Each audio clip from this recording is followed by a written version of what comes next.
প্রিয় দর্শক, আসসালামু আলাইকুম। কুকি চীন বাহিনী কি বাংলাদেশি গোয়েন্দা সংস্থার তৈরি? বান্দরবানে কুকি চীন বাহিনীর ব্যাংক লুট করা এবং তাণ্ডবের পর এই প্রশ্নটি দেশের সচেতন মানুষের মনে ঘুরছে। সোশ্যাল মিডিয়ায় অনেকে এই প্রশ্নের বিপরীতে নানা রকম মতবাদও দিয়েছেন। তবে এই ভিডিওতে আমাদের পর্যালোচনা থেকে সলিড একটি অ্যান্সার দিব ইনশাল্লাহ। সো ভিডিওটি শেষ পর্যন্ত দেখুন এবং সাবস্ক্রাইব করে আমাদের সাপোর্ট দিন।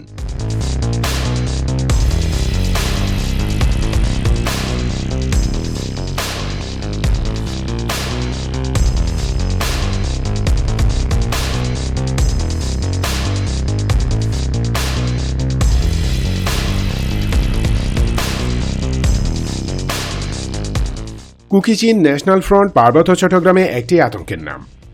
সেনা সদস্যদের উপর আক্রমণ, পর্যটকদের অপহরণ, চাঁদাবাজি ইত্যাদি অপকর্মের পর তারা এবার ব্যাংক লুট করতে শুরু করেছে। তারাই প্রথম বিচ্ছিন্নতাবাদী গোষ্ঠী যারা ব্যাংক লুট করল। এভাবে প্ল্যান করে আগে কোনো পাহাড়ি সন্ত্রাসী গোষ্ঠী ব্যাংক ডাকাতি করেনি। কুকিদের যাত্রা কখন কিভাবে শুরু হয় সে বিষয়ে একটু বলি, না হলে ঠিক বুঝবেন না এদের পিছনে কারা। মূলত একটি নিবন্ধিত এনজিও হিসেবে কুকি বাহিনীর যাত্রা শুরু হয় 2008 সালে। এর প্রধান নাথান বম। সে ঢাকা ইউনিভার্সিটির চারুকলা ফ্যাকাল্টি থেকে স্নাতক সম্পন্ন করেছে। বম আগে সন্তু লারমার বাহিনীতে ছিল। সন্তু লারমার বাহিনী চাকমা প্রধান। চাকমারা বম, খুমি, কুকি, পাংখোয়া ইত্যাদি জাতির প্রতি বিরূপ। তাই নাথান লঞ্চিউ বম 2008 সালে নিজেদের জন্য আলাদা সংগঠন তৈরি করে। নাম দেয় কুকি চীন ন্যাশনাল ডেভেলপমেন্ট অর্গানাইজেশন। সেই সংগঠনকে সশস্ত্র রূপ দেয় 2016 সালে। নাম পরিবর্তন করে রাখে কুকি চীন ন্যাশনাল ভলান্টিয়ার্স। 2017 সালে পুনরায় নাম পরিবর্তন করে রাখা হয় কুকি চীন ন্যাশনাল ফ্রন্ট। এরপর পুরোপুরি বিচ্ছিন্নতাবাদী সন্ত্রাসী গোষ্ঠী হিসেবে তাদের সদন্ত দেখানো শুরু করে। পার্বত্য চট্টগ্রামের একদম উত্তর থেকে শুরু করে দক্ষিণ পর্যন্ত স্বায়ত্তশাসিত প্রদেশ গঠনের দাবি করতে থাকে তারা। এই দাবি অর্জনের মাধ্যম হিসেবে বাংলাদেশি নিরাপত্তা বাহিনীর উপর চোরাগুপ্তা হামলা শুরু করে। 2021 সালের আগ পর্যন্ত তাদের তৎপরতা তেমন একটা জোরালো ছিল না, কিন্তু এরপর থেকে তারা মারাত্মক সহিংস হয়ে ওঠে। আর্মি, বিজিবি এবং পুলিশের উপর আক্রমণ শুরু করে। কুকি চীন বাহিনীর বিভিন্ন কর্মকাণ্ড নিয়ে আমাদের আগের চ্যানেলে কয়েকটি ভিডিও দিয়েছিলাম। অনেকেই এদের ব্যাপারে অনেক কিছু জানেন, কিন্তু কুকি চীন বাহিনীর যাত্রা বাংলাদেশ মিলিটারি ইন্টেলিজেন্স অর্থাৎ ডিজিএফ এর হাত ধরে শুরু হয়েছে এমন একটি মতবাদ বা ওপিনিয়ন চলছে। এখানে আমরা সেই ব্যাপারে স্পষ্ট করে কিছু কথা বলতে চাই।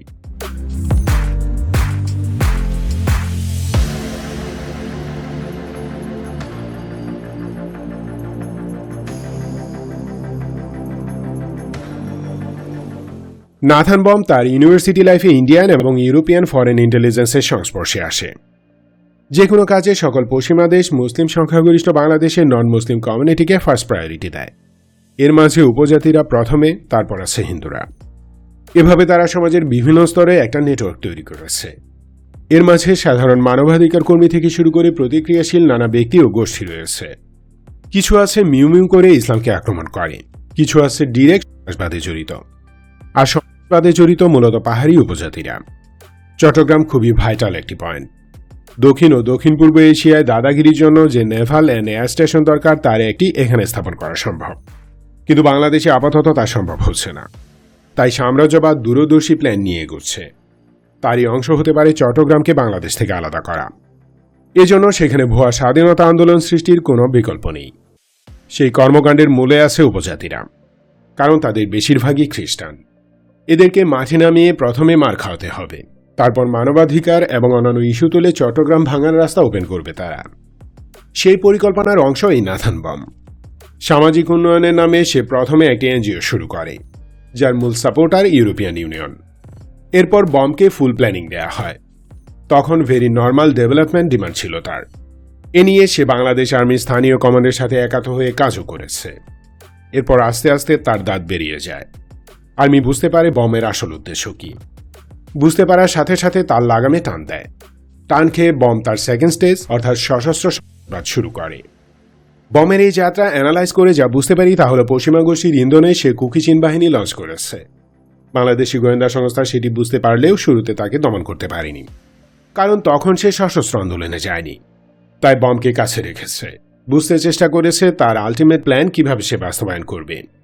কিন্তু ডিরেক্টলি ডিজিএফআই কুকি চীন বাহিনী গঠন করে দেয়নি। এই দাবি মূলত চাকমা সন্ত্রাসীদের। বমের সন্ত্রাসবাদে শুরু হয়েছে পশ্চিমাদের হাত ধরে। পাওয়ারফুল ওয়েস্টার্ন এনজিও ব্যক্তি এবং মহল পিছন থেকে বমকে কন্ট্রোল করছে।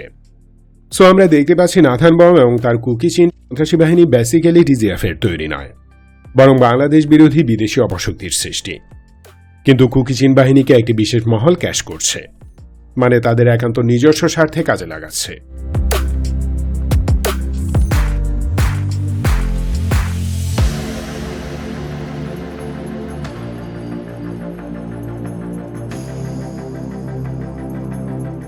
নাথান বম এবং তার কুকি চীন বাহিনীকে দেশে ও বিদেশে কয়েকটি মহল দারুণ কাজে লাগাচ্ছে। যখন দেশের ভিতর কোনো সিরিয়াস ইস্যু থেকে দৃষ্টি সরানো দরকার হয়, তখনই রাষ্ট্রের একটি বিশেষ অংশ নানা রকম নাটক মঞ্চস্থ করে।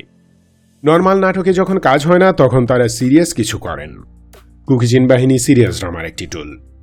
কুকিরা বিচ্ছিন্নতাবাদী সন্ত্রাসী। দেশের মানুষ যতই নির্লিপ্ত হোক না কেন, দেশ ভেঙে যাচ্ছে শুনলে একটু লাভ দিবেই। তাই কুকি চীন ড্রামা অনেক সময় কাজে লাগে। এখন প্রশ্ন হতে পারে যে কুকিরা কি বোঝে না যে তাদের কাজে লাগিয়ে কেউ কেউ ক্ষমতার গদি সেফ রাখছে? হয়তো বলছে, কিন্তু এতে কুকিদের কোনো লস নেই। তারা জাতীয় এবং আন্তর্জাতিক পর্যায়ে পরিচিতি পাচ্ছে। তাদের আলটিমেট লক্ষ্য অর্জনের পথ সুগম হচ্ছে। কুকিরা জঙ্গি প্রশিক্ষণ দেয়, এটি আমার মতে ভুয়া নাটক ছিল। এ কাজ কুকিরা কখনোই করবে না, কারণ তাদের ধর্মীয় উগ্রতা। দ্বিতীয়ত, কুকিদের মূল সাপোর্ট পশ্চিমারা, তারাও এ ধরনের কাজ মেনে নিবে না। এরপর আসুন ব্যাংক লুট করা। এটি ভয়ানক একটি অপরাধ। কুকিদেরকে কোনো একটি ক্ষমতাসীন মহল কোনোভাবে ব্যাংক লুটের ব্যাপারে কনভিন্স করেছে। বিপুল নগদ অর্থের লোভে তারা এ কাজ করেও বসে। ওদিকে সারা দেশে এটি নিয়ে বসংবাদ মিডিয়া নানা রকম ক্লিকবেট নিউজ করে যাচ্ছে। আসল সমস্যায় একবারও মনোযোগ দেয়নি। কুকিদের ভাষ্যমতে তাদের ট্রেনিং হয় ভারতের মিজোরাম, মণিপুর এবং মিয়ানমারের চিনল্যান্ডে। তারা মূলত অস্ত্র পায় বার্মিজ কাচিন রেবেল গ্রুপের কাছ থেকে। অথচ সরকার একবারও এই দুই দেশের কাছে কোনো প্রতিবাদ জানায়নি। ইন্ডিয়ার কাছে তো কিছু বলতেই পারবে না, কারণ দিল্লি গত 15 বছর ধরে তাদের ক্ষমতায় টিকিয়ে রেখেছে, আর বার্মাকে বলছে না অন্য কোনো কারণে। যাই হোক, বাংলাদেশ ভাঙার উদ্দেশ্যে কুকিদের কাজে লাগাচ্ছে ইন্ডিয়া, ইউরোপিয়ান ইউনিয়ন এবং ইসরায়েল, আর দেশে ক্ষমতাসীনরা কাজে লাগাচ্ছে জনগণকে ধোঁকা দেওয়ার জন্য।